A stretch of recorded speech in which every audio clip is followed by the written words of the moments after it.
you're helping actually for a cause which is greater, not just for your generation, but for generations which are going to come. So in your own little way, you're trying to help.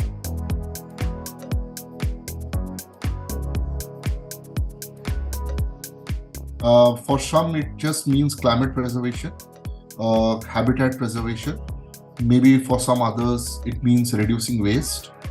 For some, it means recycling material to reduce our resources that we use on this earth. It also means using things in a more frugal way, and also in a very simple way. Some feel sustainability is all about trying to clean up the mess that we have created on this earth. To be honest, all these definitions are in their own way right, and also they all form part of the big picture, which is about what we do collectively. So these are not just specific actions, but actions which are all tailored together, and all of these actions put together is what actually is probably sustainability for all of us. Why is it important now? Sustainability is not a new word. It has been around for many years. In fact, 30-40 years more than that. Way back about 20-25 years ago, we also heard about things like ozone layer depletion and things like that. And maybe some of you have probably not heard so much, but my generation heard when we were growing up things about how chlorofluorocarbons, some of the gases that are used as refrigerants, were destroying the ozone layer. And ozone is an important gas, which actually ozone is an important layer that forms around in our atmosphere, which helps reduce ultraviolet rays from the sun. So it's very important to have that layer in our troposphere or stratosphere, whichever technically is the layer there where it sits. And we had this huge issue. So many people had heard about it. We have been noticing about things like global warming and people talking about it. And in fact, the whole noise about global warming has increased in the last 10 years. With so much population all over the world, obviously the problems related to waste have also grown. So these are things which have come to get highlighted. Countries have now started realizing that if they don't collaborate and do something about it together, we are on our way to actually destroy this earth.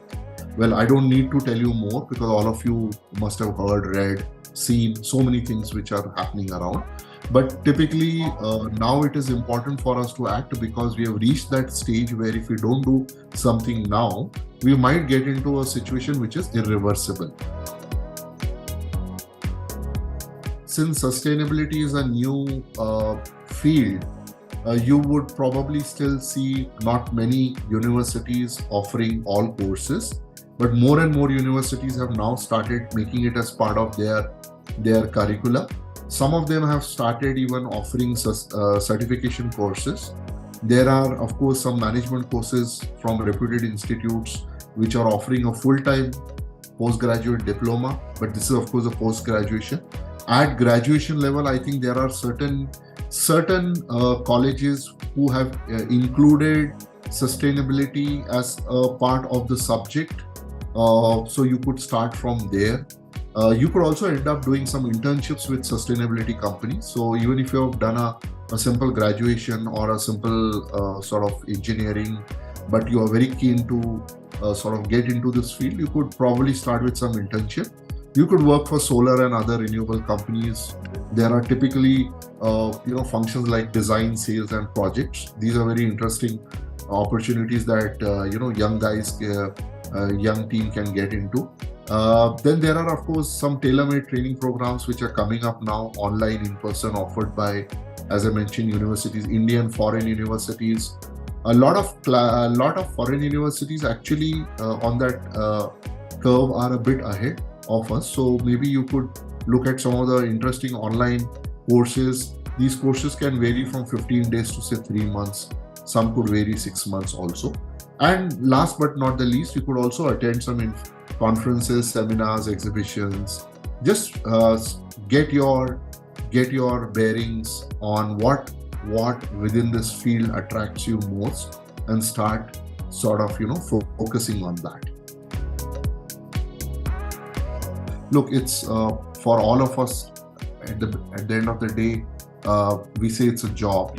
Our primary need is to earn money so that we can take care of ourselves. But the satisfying part about this whole job or this whole field is that fact that you are able to contribute to something which is beyond you.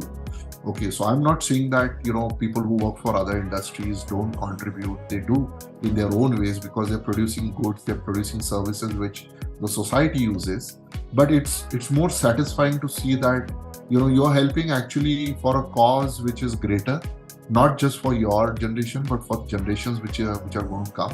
So in your own little way, you're trying to help see how you can make that change.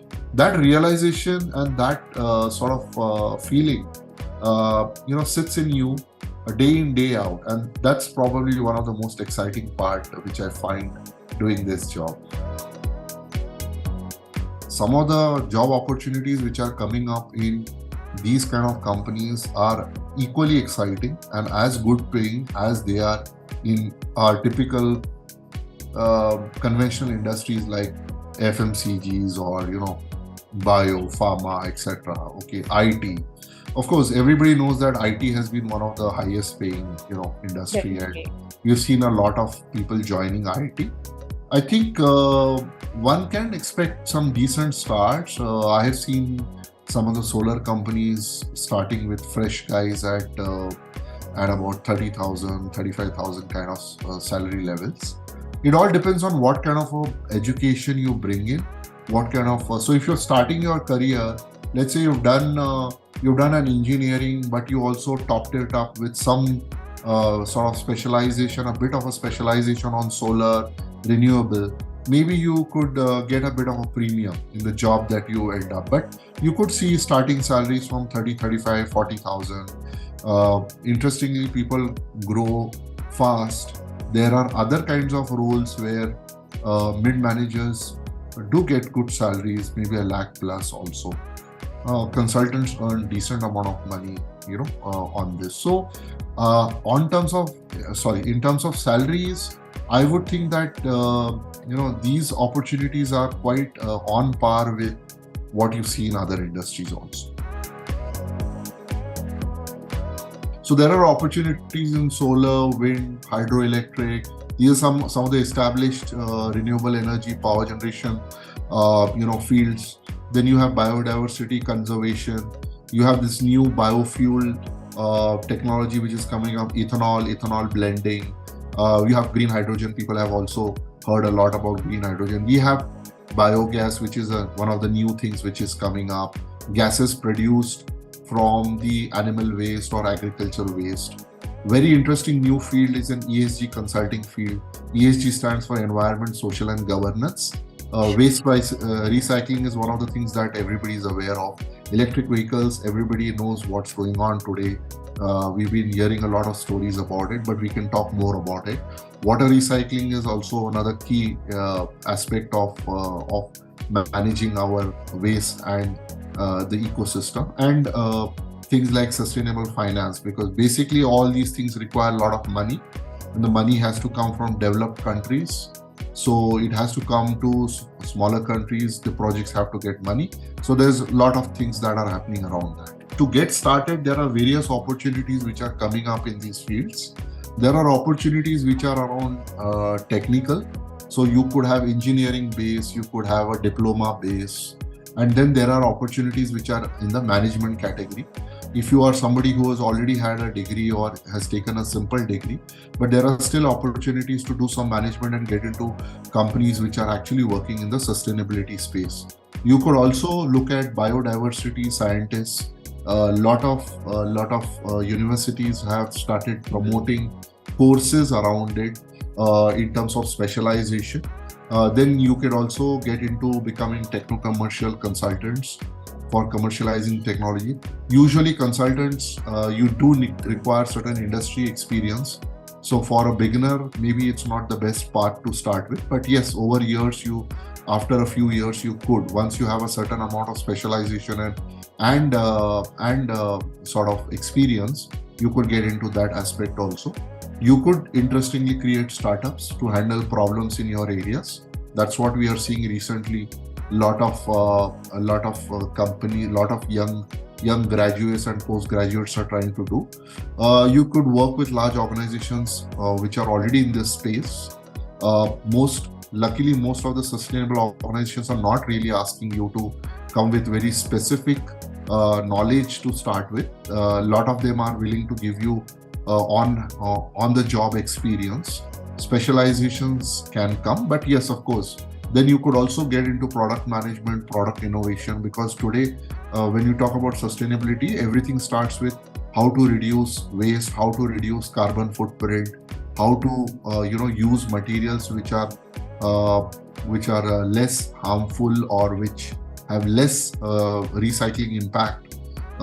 Then you could do things like, as I mentioned, become ESG consultant and implementers. Now, ESG is a whole new concept which has just started a few years back. It is essentially come from some of the large finance companies who have started asking the question that they want the companies where they want to invest to be having a certain standard of governance and a certain standard of awareness for environmental issues, and not only just awareness but also something where they are taking actions to mitigate or reduce things that they are doing.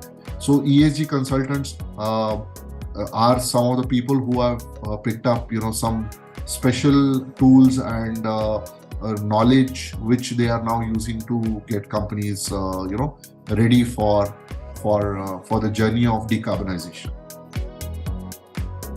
People think that, one, it's not my problem, it is somebody else's problem. We start from there. Look, sustainability or the subject is about everybody contributing. It's not a handful of experts or a handful of people coming and trying to do things for you. If you need to set your house in order, it is everybody's job. It's like, I need to keep my house clean. Similarly, I need to keep my earth clean. To do that, everybody needs to sort of contribute.